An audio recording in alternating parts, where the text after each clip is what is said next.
Hey, noble ones, welcome back to my channel. This is the Metatron speaking, and look, today I'm wearing armor. This is my medieval brigandine, hand-spun silk velvet with 2000 brass rivets. Well, Metatron, why are you wearing armor? Well, let me tell you. So as I was writing the script for this video, we're going to talk about lots of different very famous people of history, like Julius Caesar, Alexander the Great, Socrates, and many more. But you know what I noticed? All of these people have something in common. They are all dead. Coincidence, you say? I think not, sir. So, you can't be too careful these days. Oh, but Metatron, that brigandine probably cost a pretty penny. Well, here's the thing. While you were trying to be all financially responsible and adult-like, I was studying the sword. Yeah. I don't know. When I wrote this line, it sounded really good in my head. But now that I say it out loud, it sounds like cope. What does it sound like, cope? What did you just say to me? My dearest noble ones, this could be considered as the pilot episode of hopefully a very successful series. Now, clearly, for some of these historical people, it's going to be pretty straightforward. I mean, we know how they died. We have a lot of evidence to give us a strong indicator that, yeah, the records are in fact correct. But there will be some people in this list that, in fact, we don't really know. There are people that we can only guess as what happened, and then there are situations where we have multiple accounts. Now, of course, there are a few factors that we need to consider before we start diving into the actual evidence. First and foremost, whenever a very important character or personage in history dies, could there be reasons as to why people may want to hide the real circumstances in which said character died? Also, who is telling us this information? Can they benefit from this version of events that they are telling us, both in a political, economic, or even religious sense? Are there multiple versions available? What was their relationship with the deceased? And last but not least, is there any reason as to why we may want to doubt the information that has been presented to us? And this is just to give us an overall understanding on as to why it's not always as straightforward as you might think. I want to begin with one that is a little easier, if you will. How did Julius Caesar die? I don't think I need to introduce the man. Julius Caesar, famous Roman statesman, general, dictator, politician, strategist, and a bunch of other titles. Man, this guy had quite a CV. Resume, Metatron, now you live in America. Resume. What we know about Julius Caesar's death is that he died by assassination. Specifically, he was betrayed and stabbed to death. So multiple knives were involved. Of course, this is very much of a story of betrayal, of political intrigue, and to underline a little more the whole situation with the betrayal, we have the very famous phrase allegedly uttered by Caesar, "Tu quoque brute fili mi," or the other version, "Et tu brute fili mi." Now, whether he actually said that or not is actually quite contested, and it's very likely that that actually never happened. One, the Latin grammar of this phrase isn't really the best. And I mean, he's a native speaker, so very educated one as well. But the reality is that even the sources give us conflicting evidence. Suetonius tells us that Caesar died in silence. I mean, the guy probably was in shock as he was being stabbed multiple times by multiple offenders. Although then again, at least we know that this idea of Caesar speaking these very dramatic words is ancient. It's not like a modern or a Victorian, what have you, nonsense. No, because Suetonius does mention, he mentioned it in Greek, that he has heard that he did say this, but he also says that most likely the truest account of events is that he said nothing. Probably screamed. Probably screamed. Also, et tu fili, I think, comes from Shakespeare. Regardless, he was stabbed to death at age 55. To give us a little bit of perspective, can you imagine that? I mean, the political intrigue and all of these backstabbing, in this case literal, must have made being the man in power in ancient Rome, and even in other places, I mean, look at dynastic China, very, very stressful. I mean, this guy literally rose to success, spent so many years in Gaul, fighting, winning wars, doing horrible things as well, being an incredible strategist and tactician, and then once he has it all, he has money, he has power, he's back home, he got like 3 or 4, I think 4, triumphant moments, and then he dies stabbed to death at age 55. Yeah, maybe should have invested a bit more in bodyguards and armor. Yeah? Next one, let's talk about Alexander the Great. Now, I've already got quite a few videos on the man on this channel. If you're interested, I'll put a few links in the description. But the reality is that when it comes to Alexander the Great, yes, we know that he died relatively young. I mean, yeah, quite young, if you think about it, age 32, if I'm not wrong. But the way he died, well, there are multiple theories, and the reality of fact is that we don't exactly know. And the one thing that I can tell you that is the most probable is that he died of some illness. Now, what that illness would be, how he contracted it, moreover, were also the sort of wounds that he sustained during his multiple hand-to-hand combat situations that he put himself in during various battles, including the wounds that he received near to his actual death. Did they play a role in his demise? Difficult to say. So what can we know? The reality of fact is when it comes to Alexander's death, it is a mystery, and in fact, it may be a murder mystery episode. But before we get to that accusation, let's consider a few possibilities. So if Alexander did die of an illness, what sort of illness would that be?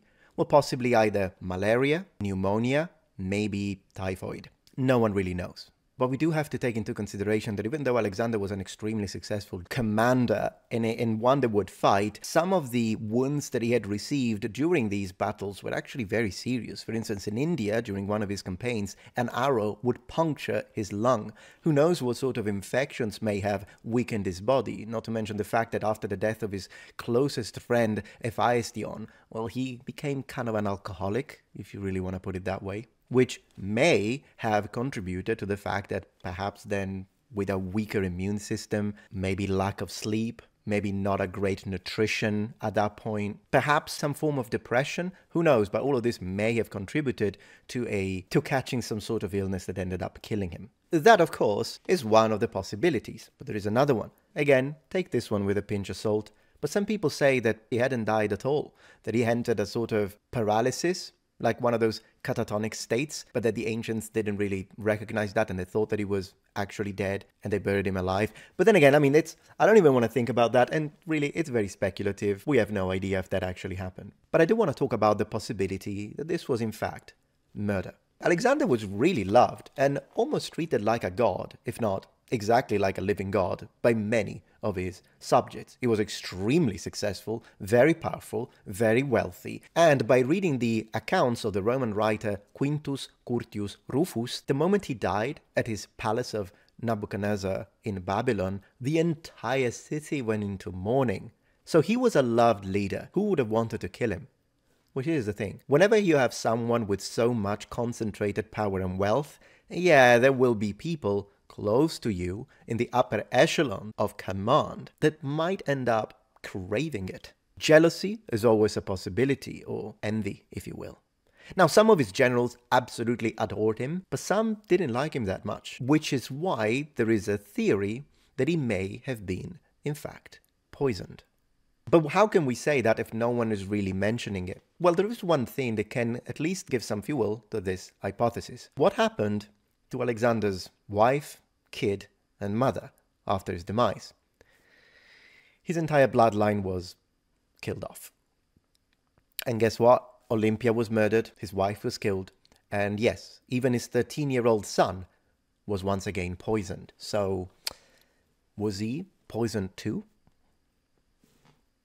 Alright, well, we may never know if Alexander the Great died of poison, but there is one historical character that we know for a fact died of poison, and that is Socrates. Socrates was an incredible philosopher, and in fact one of the most important philosophers in ancient Greece. However, unfortunately, his end wasn't great.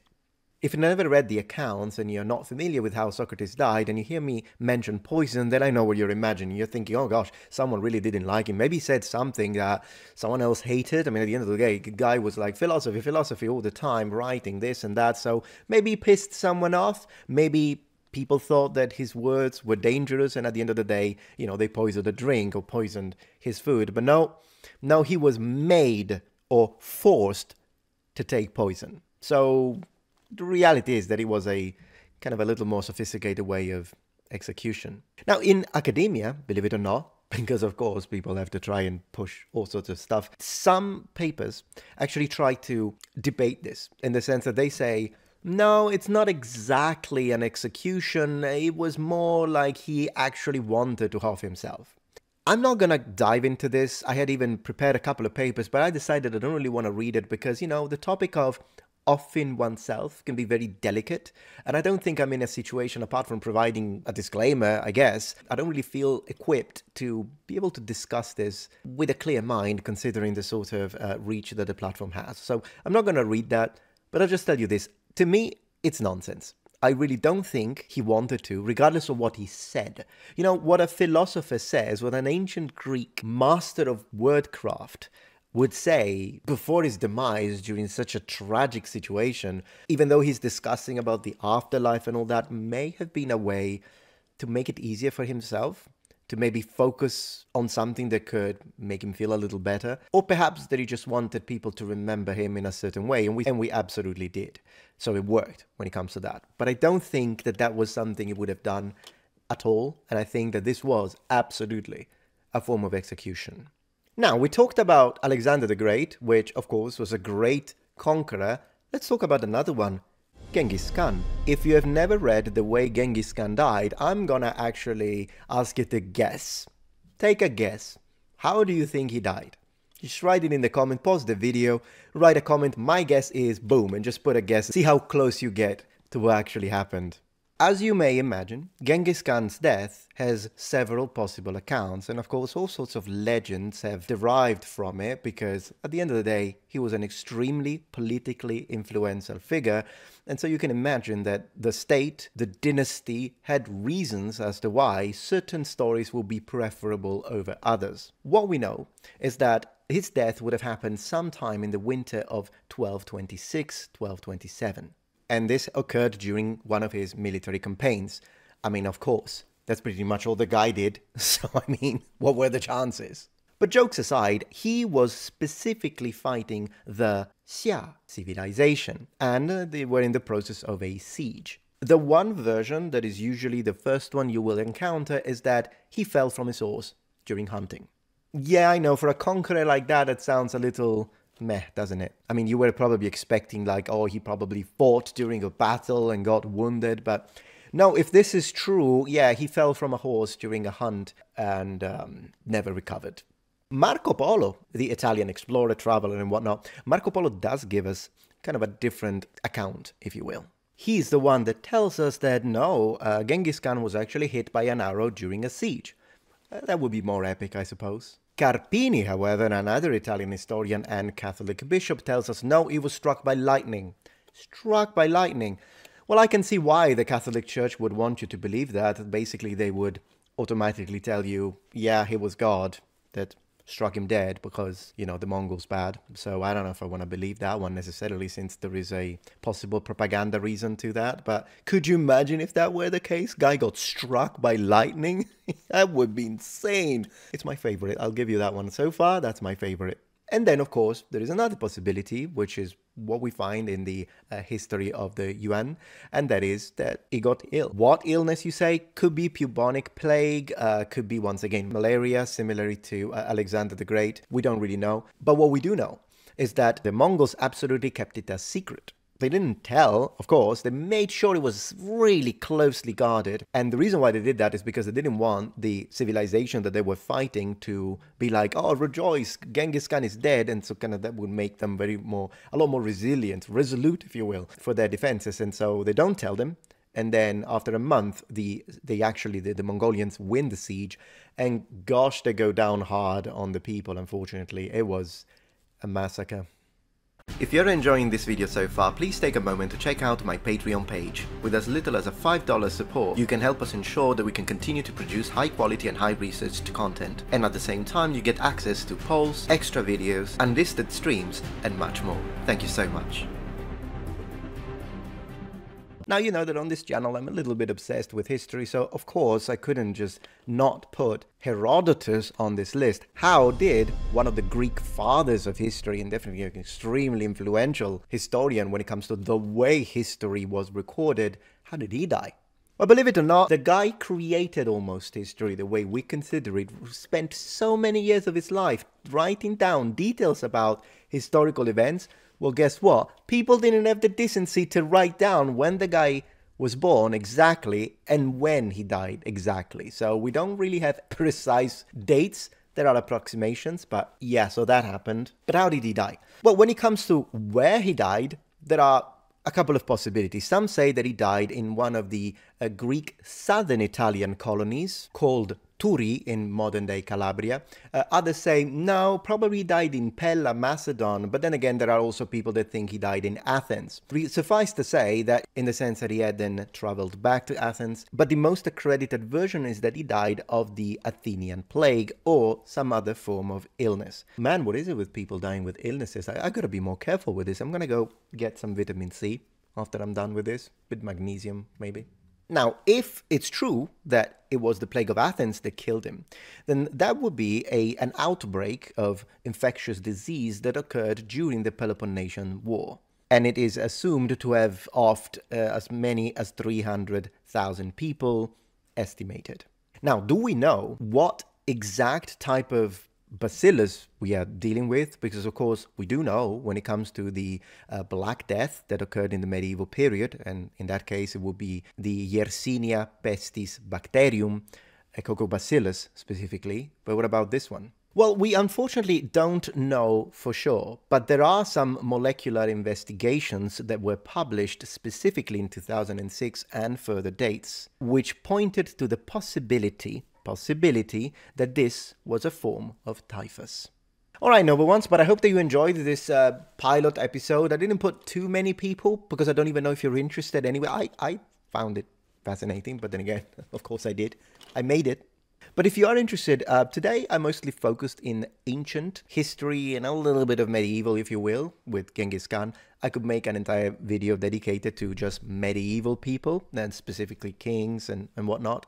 I could make one dedicated to modern era, like how did a lot of like the 20th century famous people, like how did Mussolini die, how did Stalin die, how did Lenin die, how did the Austrian painter die. Like, I can make a lot of episodes out of this and just go into the details of what we know, and a little bit of context, of course.